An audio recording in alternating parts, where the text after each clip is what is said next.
లోపలికి తీసుకెళ్తున్నారు? వాళ్ళ బంగ్లాదేశ్ నుంచి వలస వచ్చిన దేవదాసీలు, దేవుడు భార్యలు. ఏ పరాయి మొగాడు చూపైనా కూడా సోకూడదు. అందుకే అంతర్మహల్కి అంకితం. గుడి కొన్నది కదా, రావాలా, నాట్యం ఆడాలా, లోపల పోవాలా. దాదా లోపల గుడి సేవలు, మేజువాణిలు, దేవుళ్ళకి అన్ని రకాల సేవలు చేయాలి కదా మరి.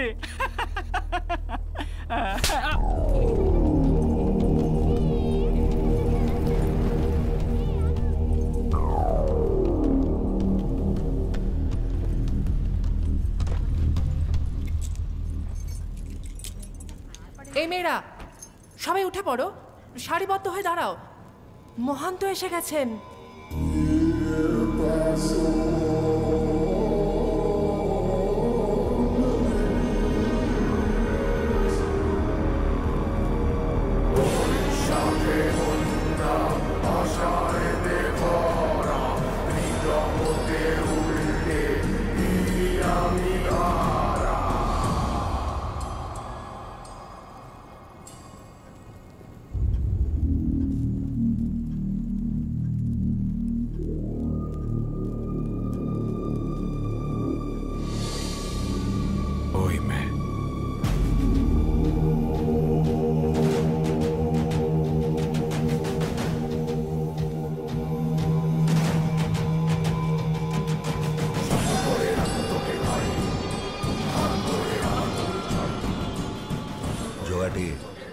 ওকে তাড়াতাড়ি তৈরি করে নিয়ে আসিস, দেরি করলে না তুই শেষ।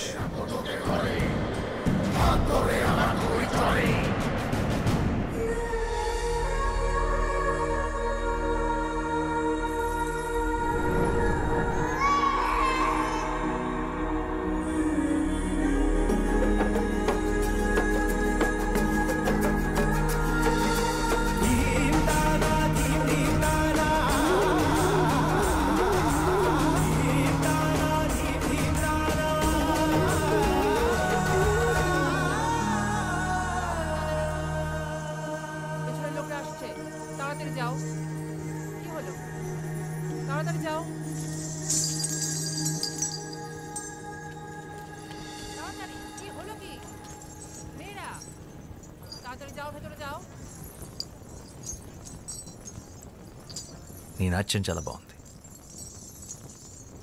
నీతో కొంచెం మాట్లాడాలి. నాతో కాసేపు అలా బయటకు వస్తా? నీ పేరేంటి?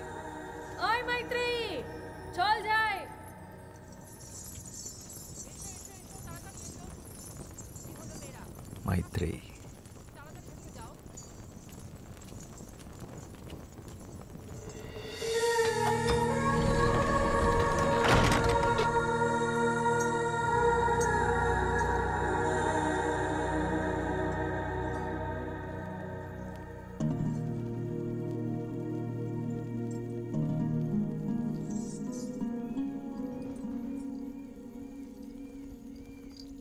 ఏంటి ఇంకా పడుకోలేదా?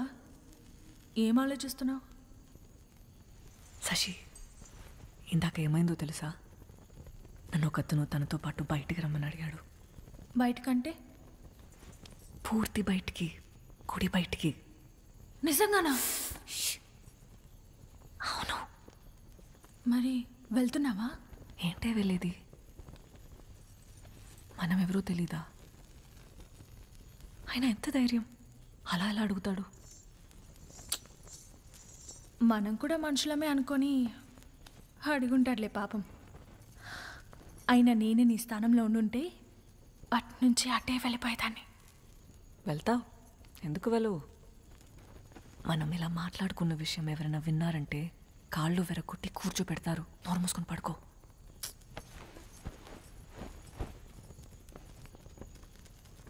ఆయన అలా ఎలా వెళ్తాం ఎవరు ఏంటో తెలియకుండా?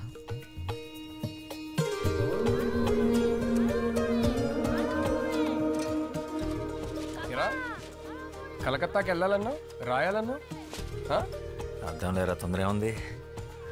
దేవీ నవరాత్రులు అవని. నీకెప్పటి నుంచి రా దేవి మీద ఇంత భక్తి? భక్తి కాదురా,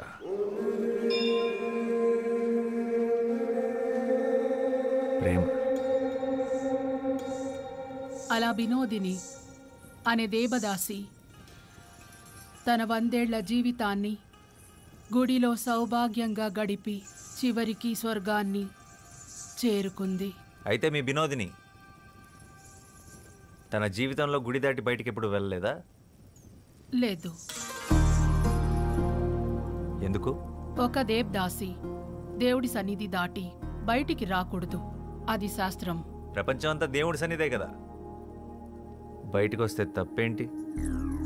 పాపం వినోదిని మీ దేవుడు సృష్టించిన ఈ అందమైన ప్రపంచాన్ని చూడకుండానే వెళ్ళిపోయింది. 100 ఏళ్ళు దాసిలా కట్టుబాట్లతో బ్రతకడం కన్నా ఒక్కరోజు స్వేచ్ఛగా మనిషిలా బతుకుంటే బాగుండు.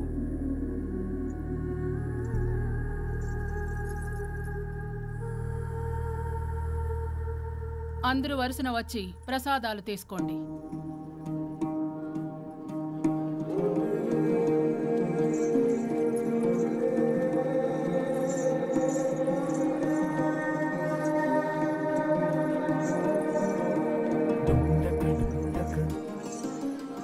రాత్రి 10 గంటలకి దక్షిణ ద్వారం. నీకోసం ఎదురు చూస్తుంటాను.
వెళ్ళిపోయి ఉంటావు అనుకున్నాను.